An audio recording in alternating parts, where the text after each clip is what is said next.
Nosso estudo de hoje está no Evangelho de Lucas, capítulo 2, versículo 49. E ele lhes disse: Por que me procuráveis? Não sabias que me convém tratar dos negócios do meu Pai? Emmanuel vem comentar na lição 27 do livro Caminho, Verdade e Vida, Negócios. O homem do mundo está sempre preocupado pelos negócios referentes aos seus interesses efêmeros. Alguns passam a existência inteira observando cotação das bolsas, absorvem-se outros no estudo dos mercados, os países têm negócios internos e externos. Nos serviços que lhe dizem respeito, utilizam-se maravilhosas atividades de inteligência, entretanto, apesar de sua feição respeitável, quando legítimas, todos esses movimentos são precários e transitórios. As bolsas mais fortes sofrerão crises, o comércio do mundo é versátil e, por vezes, ingrato. São muito raros os homens que se consagram aos seus interesses eternos. Frequentemente, lembram-se disso, muito tarde, quando o corpo permanece a morrer. Só então quebram o esquecimento fatal. No entanto, a criatura humana deveria entender na iluminação de si mesma o melhor negócio da Terra, porquanto semelhante operação representa o interesse da providência divina a nosso respeito. Deus permitiu as transações no planeta para que aprendamos a fraternidade nas expressões da troca. Deixou que se processasse os negócios terrenos de modo a ensinar-nos através deles qual o maior de todos. Eis porque o Mestre nos fala claramente nas anotações de Lucas. Não sabeis que me convém tratar dos negócios de meu Pai? É interessante essa passagem do Cristo, principalmente porque ele usa a palavra negócios de meu Pai. E negócio de pai, é claro que não tem como a gente imaginar que seja aquele negócio puramente, exclusivamente material aqui na Terra, embora a gente sempre se permite, até mesmo na análise que a gente faz ao texto do Emmanuel, né, tecer algumas críticas também. A gente sabe que foi o próprio Mestre que falou, Jesus, que é mais fácil o rico, camelo passar pelo buraco da agulha do que o rico entrar no reino dos céus.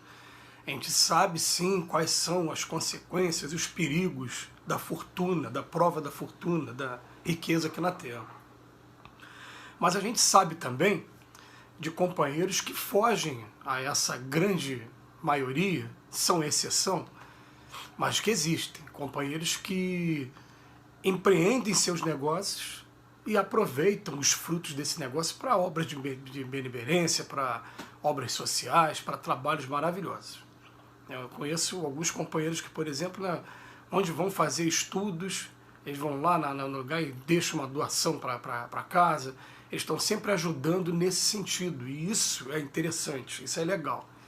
Eu conheço companheiro, então, que esse é empresário mesmo e dá para perder o número, a conta das vezes que ele ajudou casas espíritas, inclusive a nossa, com algumas doações bem generosas também, de material, de tudo. Então, quer dizer, a questão do estudo de hoje, o Emmanuel vem chamar a atenção para a gente, falando, olha, as cotações de bolsa, o mercado, tudo isso é passageiro e tudo isso vai sofrer crise, você querendo ou não.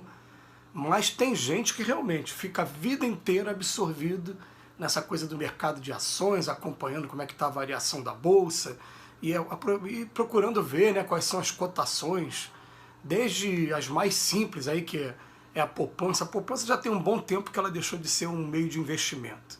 Ela procura ser só um meio de indexador para você não perder muito em relação à inflação. Ainda perde um pouquinho, né? Mas tem outras maneiras de investimento que ele fica acompanhando, e a questão é, quando vier os frutos, se eles vierem, como é que eles vão estar sendo utilizados? Vão estar sendo utilizados contra a gente mesmo, ou vão estar sendo utilizados em favor da coletividade, aí, de todo mundo, enfim. Contra a gente mesmo, por quê? Porque a gente sempre gosta de lembrar, quando vai falar desse tema, que a doutrina espírita, lá na lei de conservação, tem um momento que fala assim, é errado eu procurar o meu bem-estar? Ele fala, não, claro que não. Desde que você obedeça a 3 requisitos. O primeiro, seu bem-estar não seja construído em prejuízo de outro, você não esteja prejudicando ninguém para fazer o teu patrimônio. Em segundo, desde que esse bem-estar, esse patrimônio também, ele não te enfraqueça fisicamente ou não te enfraqueça moralmente. São os 3 requisitos. Vamos lá, sempre fazer observação, né? Fisicamente o quê? É porque a gente conhece gente, eu conheço gente, por exemplo, que Ele se especializou, um grande amigo meu, gosto muito dele, se especializou em colecionar garrafas de vinho.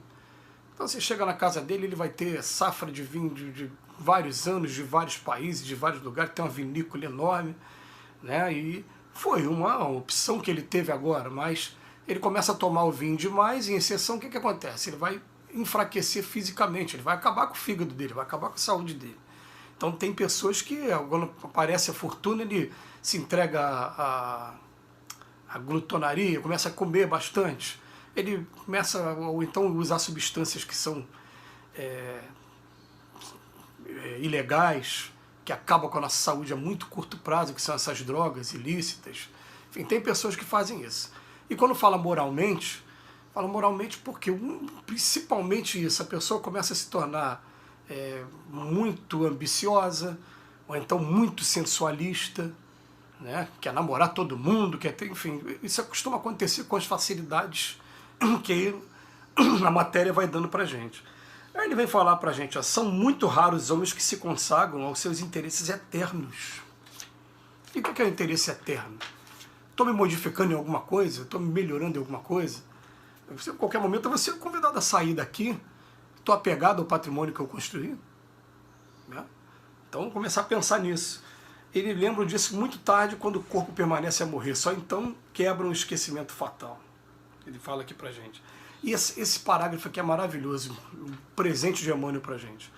Deus permitiu as transações no planeta para que aprendamos a fraternidade nas expressões da troca. Então, não vamos prejudicar ninguém, vamos procurar aqui da maneira mais justa possível fazer a nossa distribuição e até mesmo conquistar também os nossos lucros de maneira honesta, de maneira mais fraternidade nas expressões da troca. Depois ele fala, Deus deixou que se processasse os negócios terrenos de modo a ensinar-nos através dele qual é o maior de todos. Qual é o maior de todos os negócios? É os negócios do meu Pai, como diz o Cristo. O que são os negócios do Pai?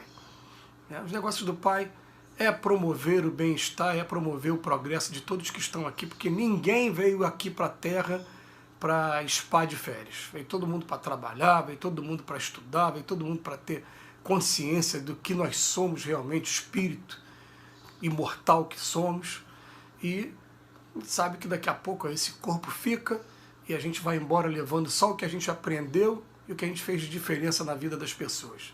Esse que é o ensinamento maior aqui pra gente. Então, é claro que essa coisa dos negócios vai estar sempre mexendo com a gente, vai estar sempre provocando a nossa inteligência, e querendo ou não querendo, a gente só vai atingir o aprendizado máximo quando a gente realmente passar pela prova da fortuna também, da riqueza, e conseguir obter êxito com essa prova.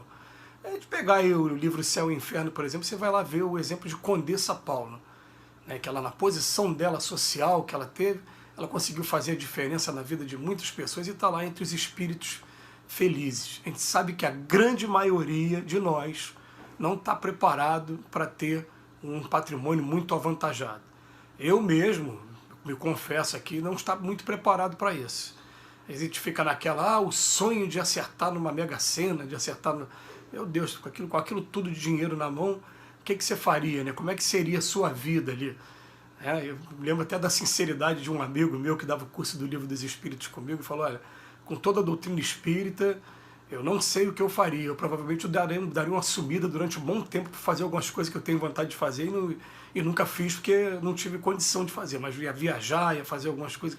Quer dizer, a gente só sabe mesmo quando vive essa experiência. Então, a gente tem que aprender também a segurar a nossa crítica com relação aos companheiros que estão vivendo essa prova e que não estão conseguindo obter êxito com a prova, porque é uma prova duríssima, é uma prova muito difícil.